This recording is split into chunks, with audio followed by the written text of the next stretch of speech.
Great Scott's one of the most incredible, iconic lines in the history of movies. And you say it a number of times in the film beautifully. Is there an art to saying it? Is there an art to like getting it? Like when I say Great Scott, like how do I get to sound like you when I do it? Well, the only thing, the Great Scott, whatever Doc says, Great Scott, it's exclaiming some incredible feelings and wonderment, astonishment, all those things. It's like I can't think of another expression to, holy cow, or something. I don't know, but Great Scott, it's like my God, it's like that's sort of where it comes from. Yeah. One of the beauties of Doc, the character, is his eyes and the way he opens his eyes really wide when he gets really excited. And you think about the way an actor becomes a character. That's one of the things that I always felt was the most expressive part of Doc, where the way he opened his eyes. Can you talk about how you found that? Was it something that Zemeckis said to you as an actor, we need you to open your eyes wide like a scientist, or did you find that yourself? It just happens, when the excitement came, it's like it happened on its own. It just Doc would be very excited and maybe scared or maybe whatever his emotions, and he'd kind of light up. I know it was many, many years ago, but the scene when Einstein does actually time travel and the car flies by you and Marty and the fire goes under your legs, what do you remember from shooting that day? What did it look like? Was the fire actually there or not there?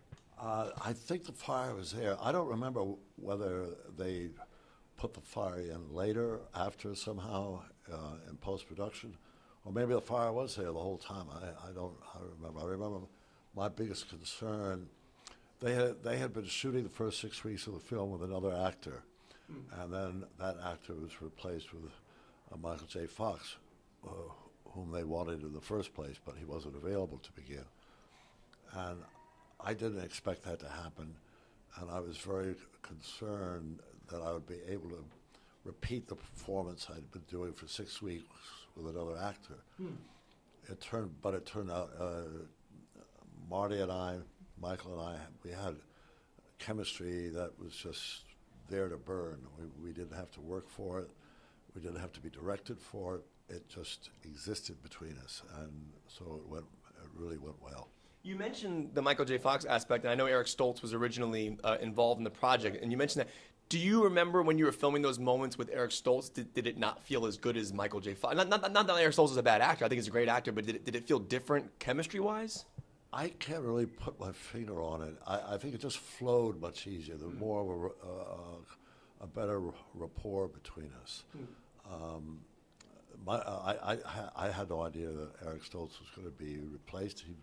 He was and is a very good actor. Agreed. And I thought he was doing well, but the powers that be felt that he lacked a kind of natural comic facility that the part Marty had to have. So they made the change. I've been watching these films all my life, and you think about all the famous scenes that are in the film and all the famous shots behind the film, and there's obviously a classic moment when you're on that clock tower hanging and then you slide down the wire.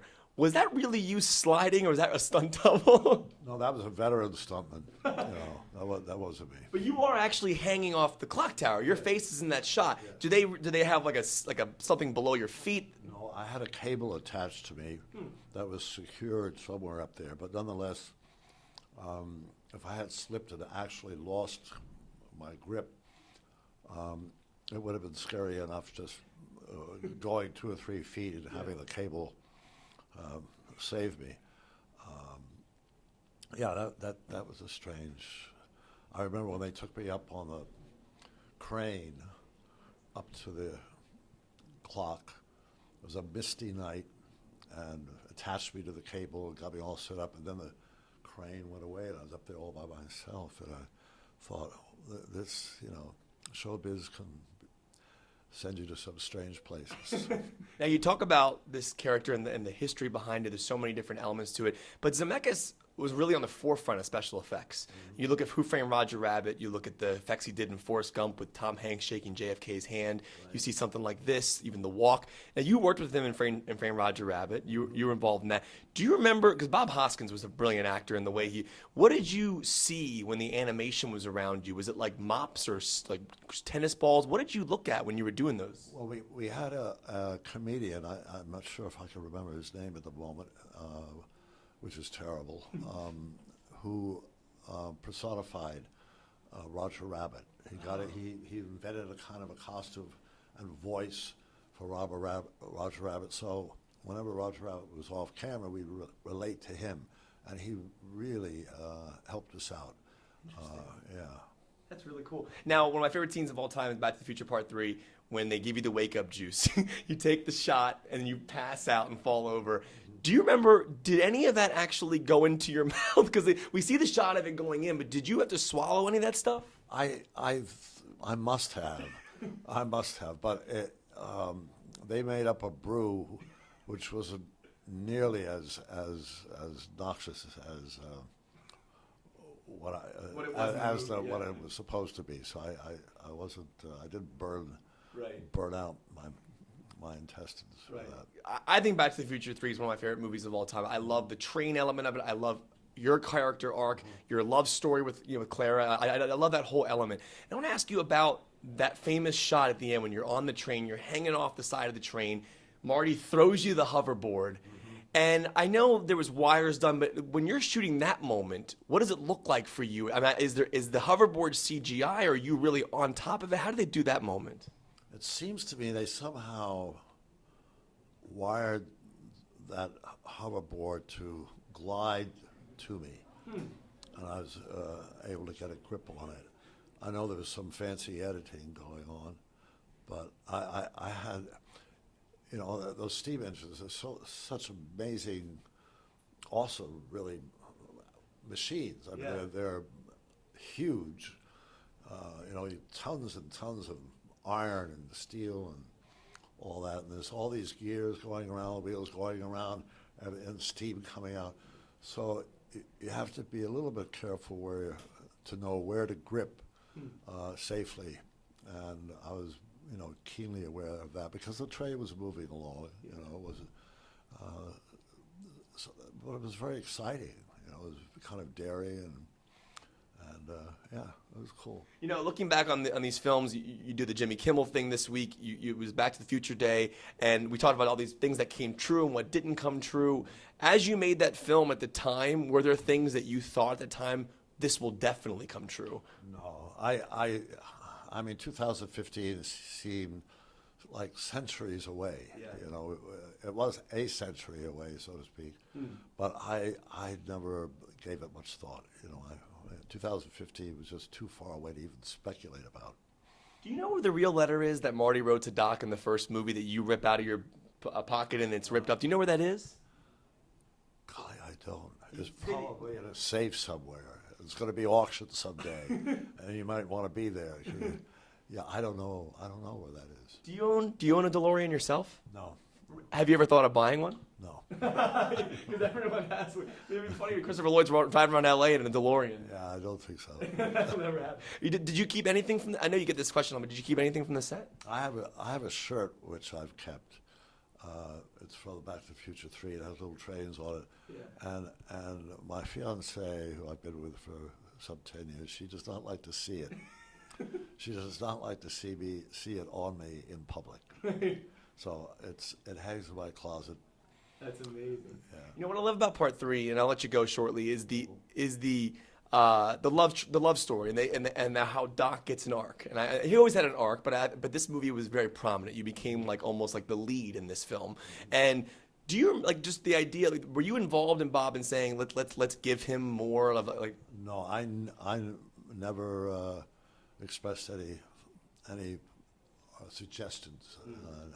I felt that Bob was in full control, and what he had already written was fabulous, right? Perfect, and very, very, very actable, and true to the character. So I had no reason say do this or do that. How many different Einsteins were there on set? I know when you work with dogs, there have to be multiple different dogs. Like, was there multiple Einsteins? Copernicuses? I really don't know how many they had, or whether it was just one until he died, or whatever, got too old and went to old dogs, actors' home, or I don't know. I didn't keep track of that. We always hear about animal safety on sets. Was there really a dog in a moving DeLorean for that shot of it going? Did they strap him in on a seat? How did they do that? As much as they needed to sell it. Would you want to see a new one made? Would you want to go back? I'd jump on it if they still wanted me to do it, if I was still young enough to do it. Yeah. I would love it. I would absolutely love it. We're at the end of 3. We see him obviously show up on that train with his wife and his 2 kids. Yeah, Jules and Vern, one of the greatest moments ever. And Michael J. Fox and Elizabeth Shue are sitting there looking at you guys. Where, from that point forward, I know Bob Gale didn't write anything past that. Where do you think he goes from there? Because he says, "Are you going back to the future?" And you say, "Don't you say no? I've already been to the future." So where do they go after that? You think? I don't know. I don't know. You don't know? No, I wouldn't even. I don't know. I think I had a thought about that earlier today, but I don't remember what it was. I don't remember. As you film the scenes in the DeLorean, now this is fascinating to me. Well, actually, I was thinking, because I just saw a recent the movie about the whale that's come out, Whales In the Heart of the Sea? in the Heart of the Sea. Ron Howard's new movie? Ron Howard's new movie, and I read it, Moby Dick, years and years and years ago, and that it's Moby Dick is based on a true incident. Yeah. And I thought I would love to be on that boat, the Essex, out thousands of miles out in the Pacific, when that white whale came and bashed the hull and sunk it. I mean, what a moment, moment in history. Let's get Ron Howard on the phone and make Back to the Future 4. Let's get this. Maybe we can go there. Yeah. All right, real quick, one more question for you. One thing I found fascinating was you are 6'1", and Michael J. Fox is much shorter than you. Is it true that you had to hunch over a little bit so the frame worked out? Did they shoot you guys a certain way so you guys could fit in the frame together? Maybe a little bit from, but mostly when somebody is shorter than, you stand on apple boxes to compensate. That's awesome. When it's a close shot, yeah. Mr. Lloyd, this has been one of the greatest honors of my life. Thank you so much for the interview. Oh, you're it was welcome. so awesome.